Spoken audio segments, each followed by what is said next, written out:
Here it is, guys. Taking another real good look at the Arms Warrior, and man, it's still playing pretty damn well.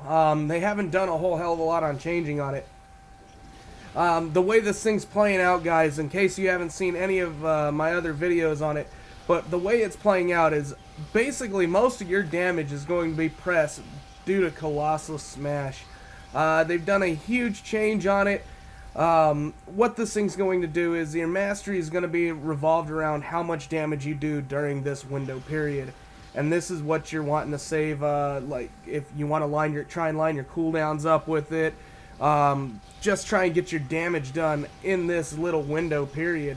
It doesn't seem like a whole hell of a lot, guys, but damn, it is a huge difference whenever you're hitting something for an additional 70, 80, 90%, depending on where your mastery's at. And then, it seems like they kind of fixed some of the rage issues. I did go with Dauntless this time instead of Overpowered, just to end up reducing how much rage cost there is. But I noticed a huge difference just making that one little gameplay change. What Dauntless is going to do is it reduces what your rage cost is by 20% on all your abilities. So real nice, guys. It helps out a ton. So there's a few different things to look forward to on this spec, guys. One, the slam procs seem like they're hitting a bit higher. Either that or RNG was just with me a lot more, and it seemed like Execute had a higher chance of actually reducing them. So it's a nice little gameplay, guys. Enjoyable, very, very enjoyable. But again, you're wanting to look at that Colossus Smash. If it's not on cooldown and you're getting ready to come into like an Execute phase, most of your damage is still done through your Execute phase, guys. If you don't hit that Execute phase and have a Colossus Smash up to end up increasing those numbers, I mean, if you look, I'm doing 700k crits off of Execute. This is where your damage is at. So basically, sub 20% is still where the warrior is going to do most of its damage. Still a very, very high damage all the way through and through, but it just takes off on that sub 20. And again, guys, cooldowns lined up with your Colossus Smash, you're going to do some insane numbers. Really helps out a ton. And basically, you're just going to want to watch how you're proccing these, how it's, you know, where you're going to spend it. Do you have Mortal Strike available? Because that's going to do a lot more damage than just spamming Slam to try and get a proc out. But I did notice a huge difference from the first time around to the second time around on Rage alone. I wasn't starved. I was able to go into the fight and actually push some things instead of sit there, hit once, wait, hit again, wait. And that might just be because of the talent swaps to Dauntless. That seemed to help out quite a bit. It also seems like haste is very important on that swing timer, guys. It seems to help out quite a bit to try and help increase increase your rage generation, obviously. But that being said, crit does the same thing. It's just huge numbers, guys. It's really hard. I am not a numbers cruncher by any means. Real fun gameplay. You gotta enjoy it for what it is, and it's just a beefy melee. Very hardcore plate DPS, guys. And you know, the only other person that uses, I mean, you've got the Unholy Death Knight that uses a two-hander. You've got the Ret Paladin that uses a two-hander. All are doing all right except for Ret. Ret is really on the lower side, but it does have a bit more utility in play. Now, as for this spec and its mobility, it's topped over its two counterparts. Again, like I said, the other ones that are using it is very high on mobility, guys. You still have charge. You can spec into more charge. You've got your boundless or heroic leap. Sorry, boundless leaping or whatever the talent is. Actually makes it to where you can heroic leap more, and whenever you get done, you actually have movement speed increase.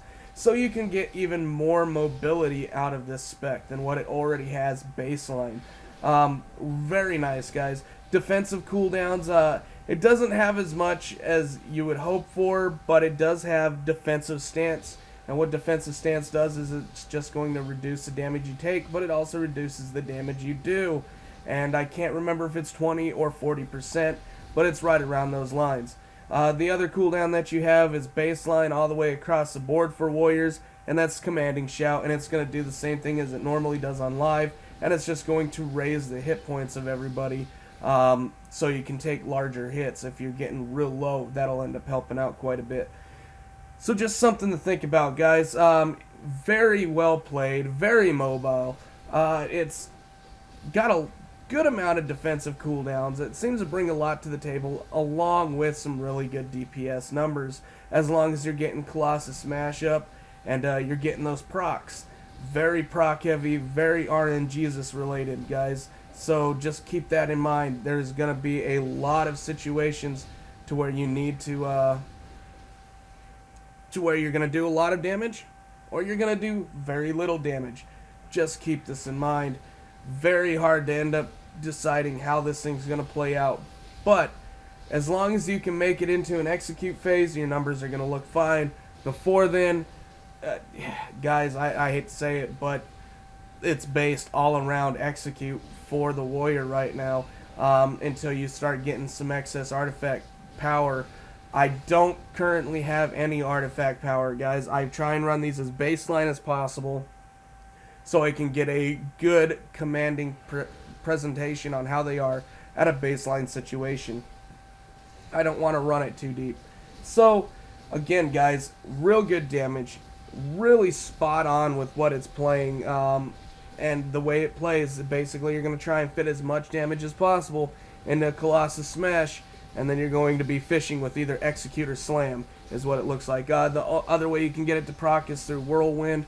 Whirlwind has a higher chance, depending on how many mobs it hits, to actually proc a new Colossus Smash. So when you've got ads in, just remember Whirlwind is your friend.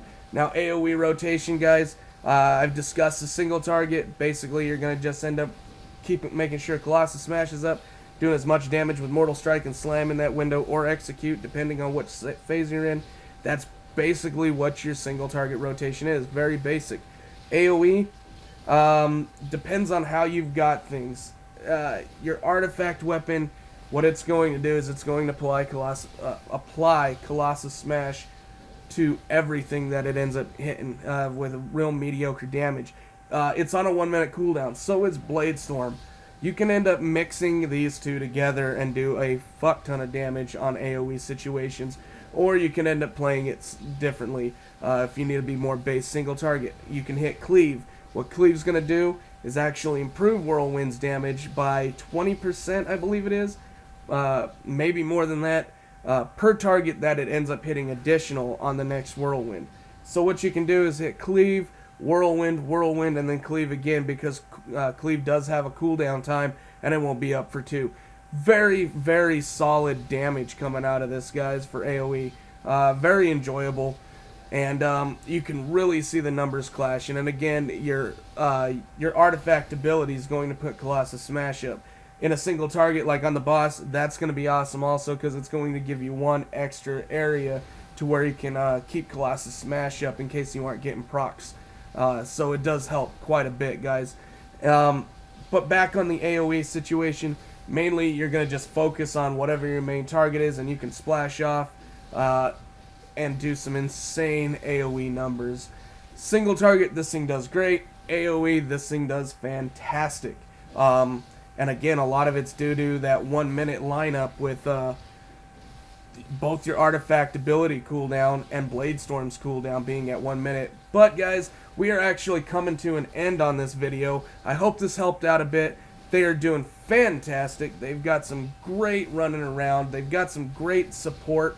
The way that they've changed their healing, if they leave combat or don't get attacked for 5 seconds, you'll start healing for 5% through a talent. Great survivability, guys. All you got to do is just avoid damage for 5 seconds, and you'll basically pop yourself back up. No big deal on a lot of fights, at least in the 5-mans.